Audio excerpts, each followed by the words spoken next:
Firstly, I would want to say, to ask you if you have any specific acts of violence that you can attribute to me to say it's an engam. You torched someone's house, so and so's house on such a date. Or these are just general assumptions because I belonged to ZANU-PF. Can you give us specific issues of violence that I committed against those whom we think I committed against, and give us names? Not just to accuse me generally and say because you belong to ZANU-PF, because ZANU-PF is violent, then you are equally violent. I would want to respond to specific cases if you have. If you don't, then I will respond to it as a general question. Do you have? Yeah, we have. Against me? Against ZANU-PF yourself as the leader, National Assembly. No, I'm saying, do you have anything against me? Or against the party that I once belonged to? The party that you headed, that you were okay. the leader. No, that's okay. I wanted you to be clear that you are attacking me or attacking my credibility on the basis of the movement or the political party that I once belonged to. The very same party that also Morgan Tsvangirai at one point belonged to as a district chairperson in Bindura at Trojan Mine before he formed the MDC.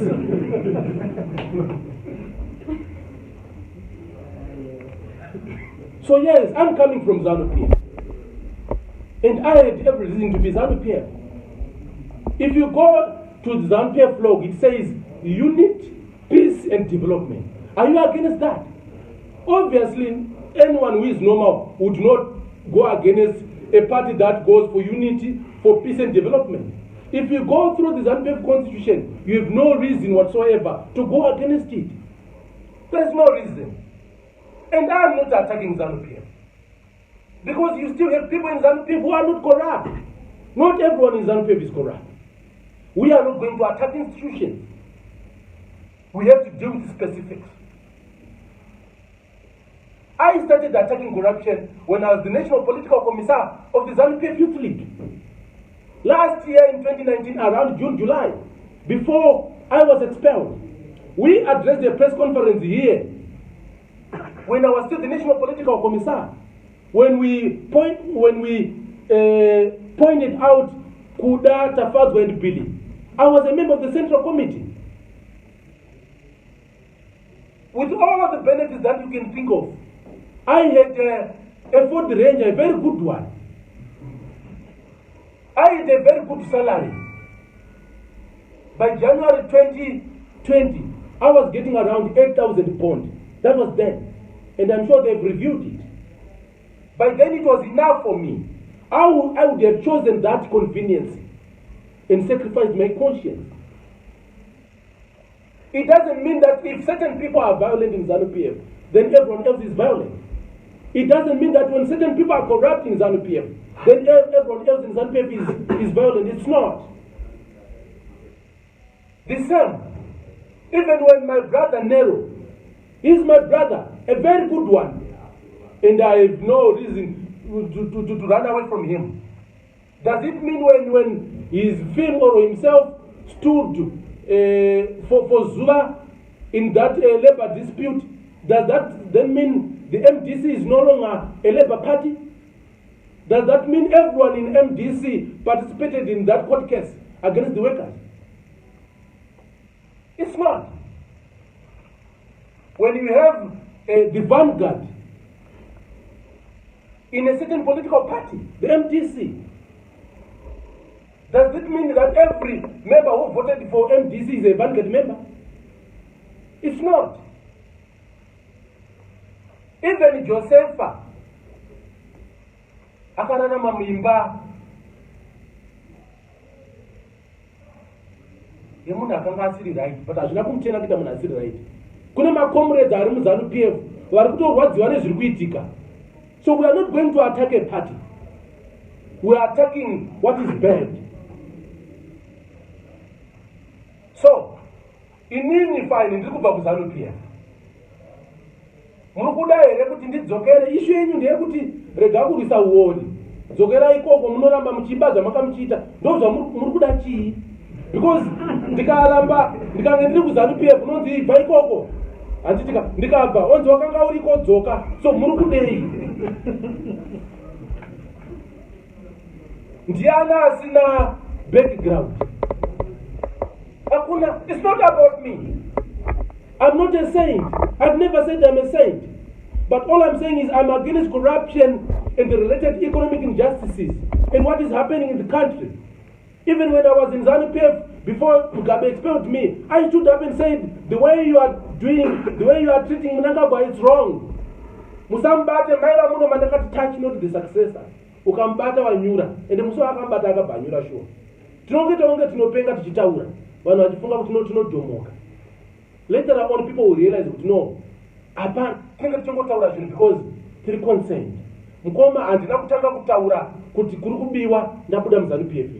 Ndakatotaura ndichiziva kuti salary yandiri kupiwa iri kubhenwa nakuda. Ende pandiri kuzonomutaura salary iyo ichasizwa. I'll become one of the youths who are still employed.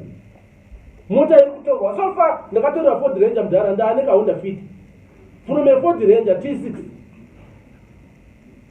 Kana kupona ndicharuwa nazvo ndakata 3 days last week with him queue. Yekutsvaga fuel.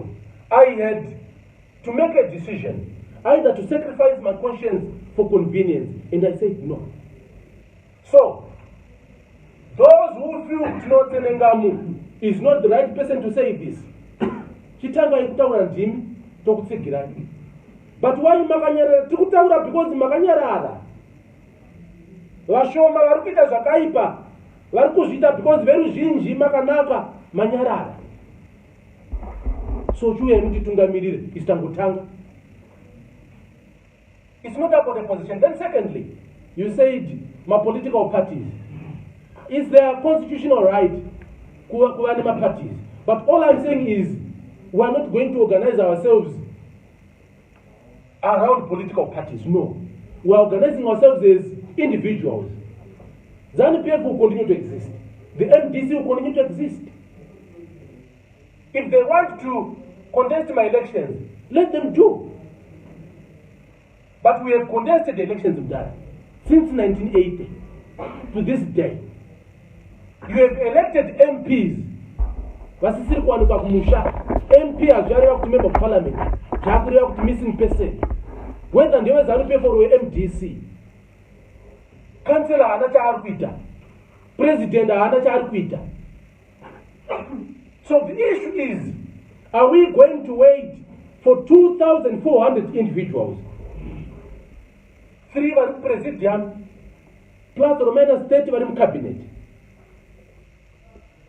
210 directly elected MPs. 60 my MPs achieved my proportional representation. 60 my senators. And 1,958 councillors to save us from this situation. Is it not sad that we have plus or minus 8 million adults looking up to 2,400 people for their salvation? My MPs akatoendera kuparliament makuponi maallowance nokupiwa mari vasiri kumiririra vanhu ivo vakagona kuzvipa mota dzema 40,000 50,000 US, but ivo vari kupiwa mabhondi ekuenda nawo eCDF and havagone kuita noise because zvavo zvaita. Ndova muri kuda kumiririra here? Muri kuda kumiririra here makansila kumusha asina chaari kuita kunze kwokugwa chibage cheChristian Kane World Vision? Muda kumiririra here makansila ari muHarare ayo ndeZANU-PF ari kuita zvokugwa chibageka? MDC munhu ari kuita zvokugwa namastands amaland barons. Do you think those people are going to save you in any way? You can save yourself from that. You and me tikabatana, ndine weaknesses zangu, ndine strengths zangu. Mune weaknesses zenyu, mune strengths zenyu. Tikabatanidza, we can complement each other.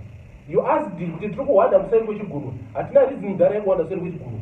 Isaka tava masikati machina, hatisi varoya vanoroya usiku. If you want to be a political party, toitaka.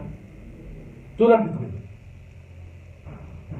But musati zvise kwatisiri, ndirai nesu kunoko. We are a citizens movement. Ndo zvatiri. Musafunge zvimwe izvo, no. Musaone party patiri.